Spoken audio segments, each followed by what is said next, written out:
पुणी राज्य सरकार ग्रामांचल लोकमानकर सहायता राशि वृद्धि कर आपण समस्ते जानते जे आम राज्य सरकार किछि दिन है नुआ नुआ योजना गुड़िकर शुभारंभ कर सहित योजना गुड़िकर टंका वृद्धि कर ठीक सेहीपरि आज ग्रामांचल लोकमानकर सहायता राशि राज्य सरकार वृद्धि कर तेबे राज्य सरकार केउमानकर सहायता राशि वृद्धि कर कौन अपडेट होती भिडियो माध्यम आपने डिटेल जानीपारे से भिडियोटी शेष पर्यंत देखूँ ता पूर्व भिडियो को गोटे लाइक कर दिंतु एवं जो मैंने मो चैनल को नुआ आसवे चैनल को सब्सक्राइब कर पाखर थिबा बेल आइकन को क्लिक करके ऑल नोटिफिकेशन ऑन कर दिंतु।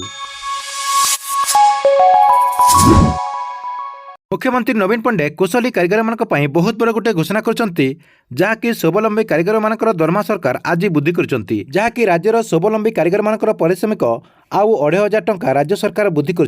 आगर जो 4000 टंका पारिश्रमिक पाई पंचायत में काम करते कारीगर मैंने एणिकी 6500 टंका एथर पाइपर जहाँकि आज माननीय मुख्यमंत्री एने घोषणा कर वर्तमान पारिश्रमिक ठारू 62.50% अधिक रही द्वारा राज्यर 13,000 स्वावलंबी कारीगर उपकृत हो पारे बोली सूचना रही सहित 5T तथा नवीन ओडिशार अध्यक्ष VK पांड्यान जिला गस्त समय विभिन्न स्थान स्वावलंबी कारीगर एवं प्रतिनिधि मान एपाई अनुरोध और प्रस्ताव आसाला जहाँकि 5T तथा नवीन ओडिशार अध्यक्ष VK पांड्यान मुख्यमंत्री सहित आलोचना कर पारिश्रमिक वृद्धि कर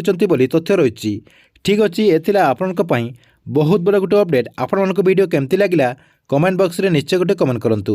एवं गवर्नमेंट जेकोसी नुआ योजनार अपडेट जानबाक हेले आपण ए चैनल टी रेगुलर देखुतांतु।